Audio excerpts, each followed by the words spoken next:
In this video, we're going to find all integers x, y, and z such that 1 over x squared plus 2 over y squared plus 3 over z squared equals 2 over 3. Before we move on, don't forget to give a like, subscribe to my channel, and turn on post notifications.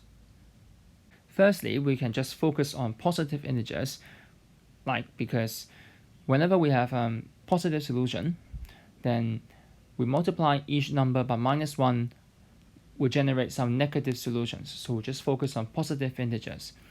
Next, because each of the term 1 over x squared, 2 over y squared, and 3 over z squared is positive, so that means 1 over x squared, 2 over y squared, and 3 over z squared is less than 2/3.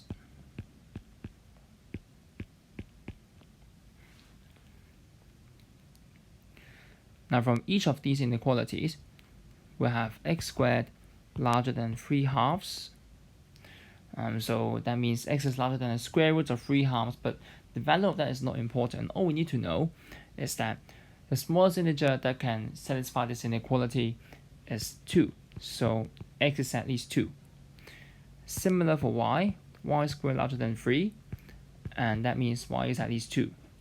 For z squared, it's at least 9 over 2. That's a little greater than 4. So that means z has to be at least 3.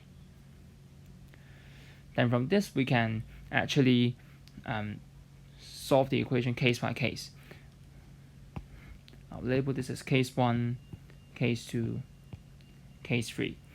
For each of the cases, I'm going to focus on one variable. For example, for case 1, I'm going to focus on if x equals 2. Then from this, we know that 2 over y squared plus 3 over z squared is equal to 2/2 minus 1/4, and that's 5 over 12. Now for this case with only two variables, we can use the same trick, which is saying that 2 over y squared has to be less than 12 over 5.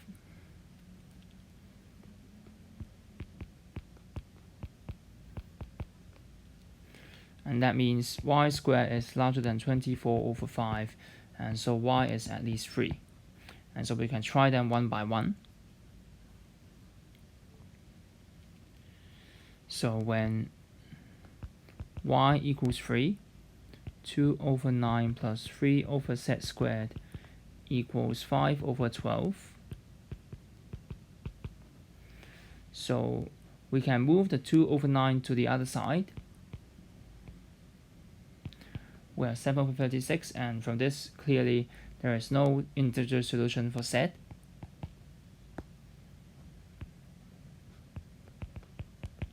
Similarly for 4.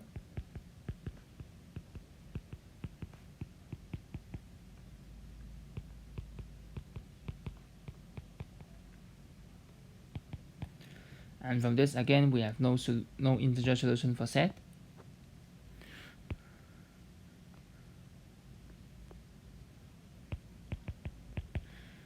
Now when y equals 5,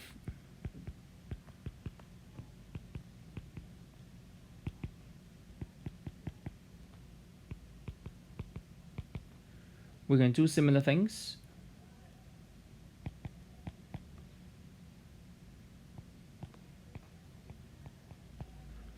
Now, you might be curious that I'm just trying one by one, so if I keep doing this, then it will take forever.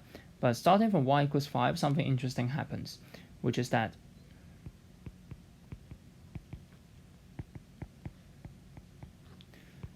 for this z squared equals 900 over 101, and we can look back to what we have done above, which is that z has to be at least 3.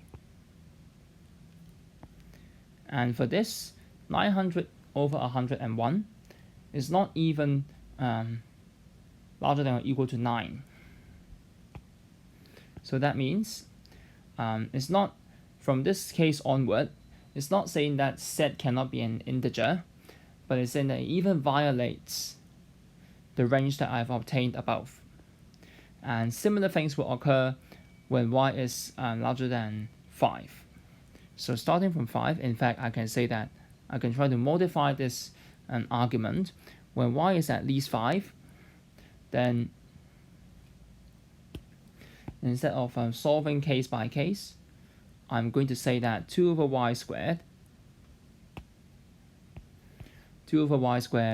is less than or equal to 2 over 25 plus 3 over z squared. And since we know that z has to be at least 3, and this is also less than or equal to 2 over 25 plus 2 over 9.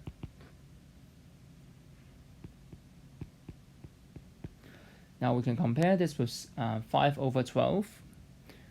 We can do some draft at the side.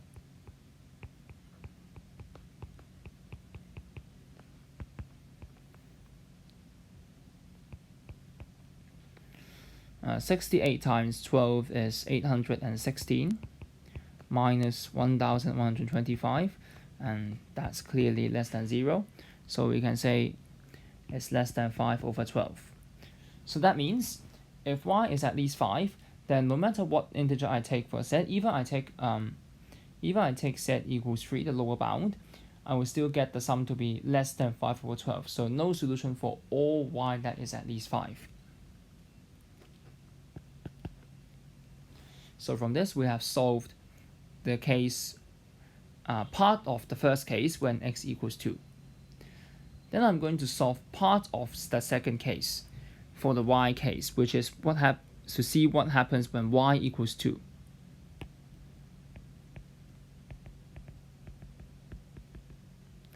Then we can put it back into the original equation. The right side will be 2/3 minus 2 over 4, and that's 1 over 6. Now we can do similar things. We know that x equals 2 is not possible, so we can start with x is at least 3.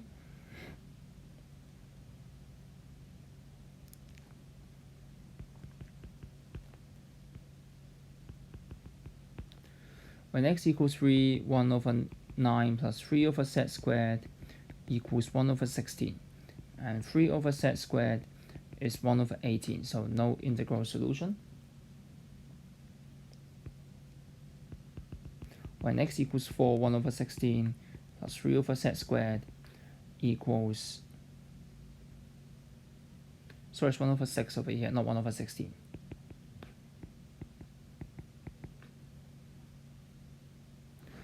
Now for the case when x equals 4, it's 5 over 48. Again, no solution.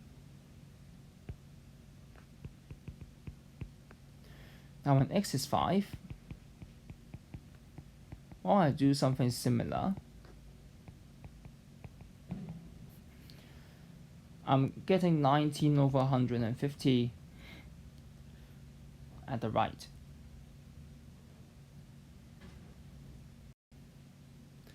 Now at this point we can again use the bounding trick to see that 1 over x squared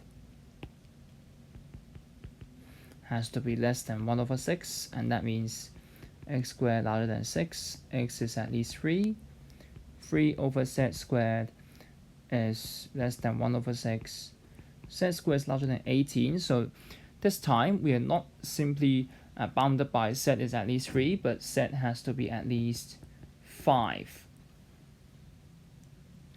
So then from this, maybe we can take a look at what point will we have a similar situation happening over here.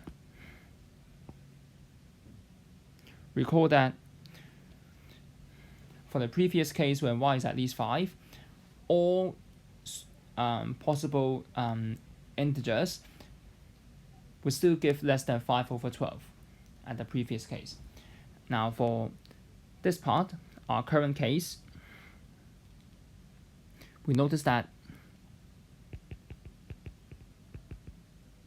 this can actually be obtained by trial and error, that when x is also at least 5, then this sum of fractions will be less than or equal to 1 over 25 plus 3 over 25, that is 4 over 25, and that's less than 1 over 6.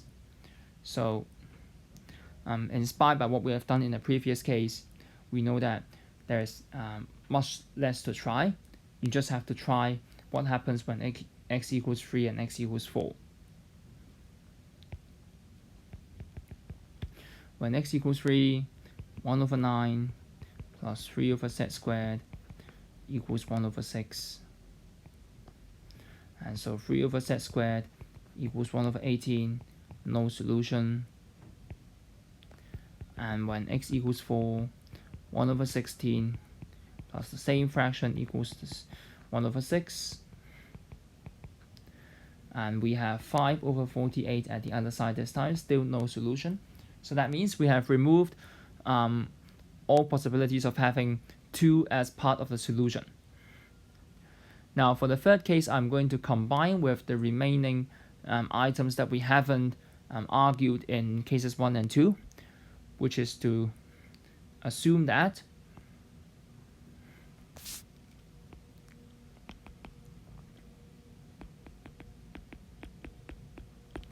x, y, z are all at least 3.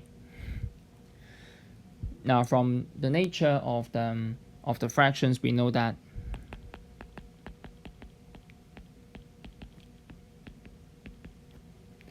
our given expression must take maximum value under this condition. Under this condition, it must take maximum value when x, y, z are all equal to 3.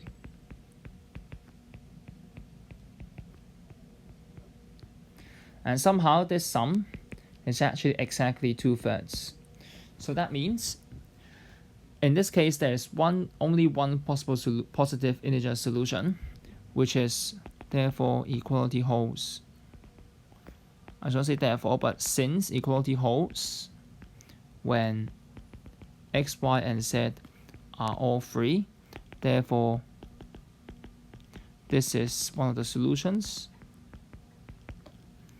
And finally, we can extend this to not just positive, but all integers, including negative.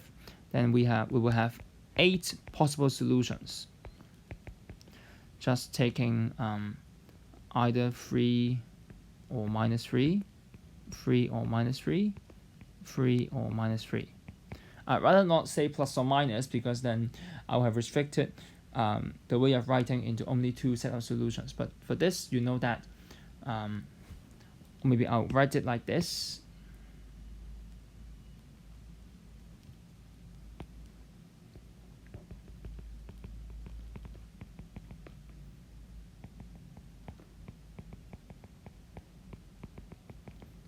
And that should sum up that we have 8 solutions.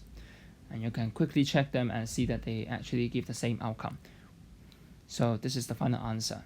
Please feel free to share your ideas in the comments. Thank you for watching. See you next time.